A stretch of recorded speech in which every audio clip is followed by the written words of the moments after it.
on n'a jamais eu 32 réacteurs en maintenance, plus des problèmes d'approvisionnement du gaz. Donc c'est une situation inédite, catastrophique. Non, alors elle est inédite, elle est grave, et donc il faut se mobiliser. Et pourquoi le gaz, ça pose un problème? Parce que le gaz, c'est pas simplement pour consommer du gaz, c'est aussi pour produire de l'électricité. Donc si vous importez de l'électricité à un pays qui la produit à partir du gaz, et qu'il y a moins de gaz, il y a des tensions sur le marché de l'électricité aussi. Vous voyez ce que je veux dire? Non. Le gaz est utilisé aussi pour produire de l'électricité. Oui. Donc quand il y a des tensions sur le gaz, ça pèse sur la production d'électricité. Parce que là, c'est plus clair. Et les centrales à gaz. Les centrales nucléaires à gaz. Les centrales à gaz. Quoi? C'est le problème des Allemands surtout. Non, Mathieu. En Europe, il y a des importations et exportations d'électricité. Oui. Et il y a des centrales électriques en Europe qui produisent à partir du gaz.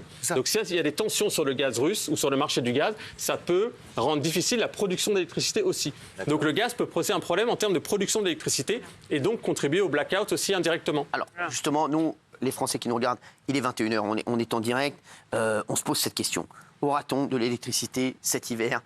On voit de plus en plus de choses qu'on n'avait jamais vues avant se produire. Là, il y a une piscine qui vient d'être fermée. On nous demande de faire des efforts, de baisser de 10%. Je ne sais pas du tout ce que ça correspond, à quoi ça correspond 10%, mais le chiffre que vous avez donné lorsqu'on était en confinement, ça a baissé de 8,2%, ce que vous avez dit. Donc c'est alors qu'on ne faisait rien, ça fait flipper. Là, il y a Raphaël Beauroumand qui nous dit qu'on n'a jamais eu une situation aussi catastrophique avec une trentaine, vous nous avez dit de réacteurs en maintenance, mais certains vont repartir avant l'hiver quand même. Il y a cet espoir. Cet espoir. Donc là, aujourd'hui, on est le 6 septembre.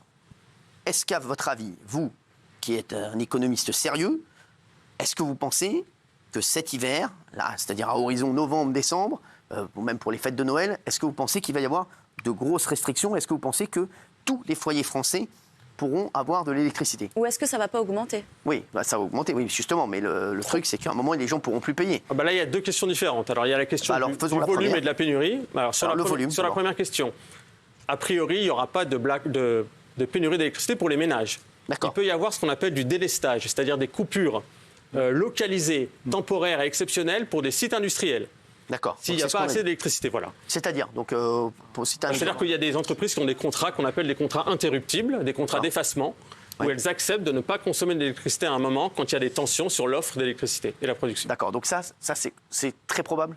Ça, c'est très probable. Ça peut arriver quand? Ça peut arriver... Alors, la consommation d'électricité dépend de la production industrielle et aussi de la météo pour les ménages. Donc, à chaque degré de froid supplémentaire, on a besoin de produire davantage. Donc là, il fait très chaud en ce moment sur toute la France. Alors, effectivement, le problème va se poser plutôt l'hiver. Alors, même s'il y a de la climatisation en été, donc ça joue aussi.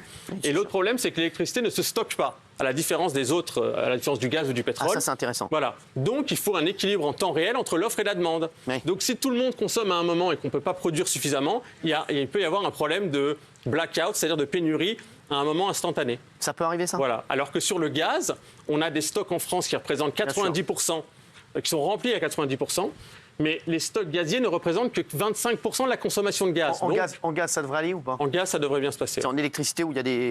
vous êtes inquiet. Mais en gaz, pour les industriels, ça peut être tendu aussi parce que les stocks ne représentent, même s'ils sont remplis presque à 100%, que 25% de la consommation de gaz française. Alors moi, j'ai une question à vous poser. Est-ce qu'il est possible qu'on demande aux ménages français, à un moment en hiver, de dire, voilà, à partir d'une certaine heure, plus d'électricité?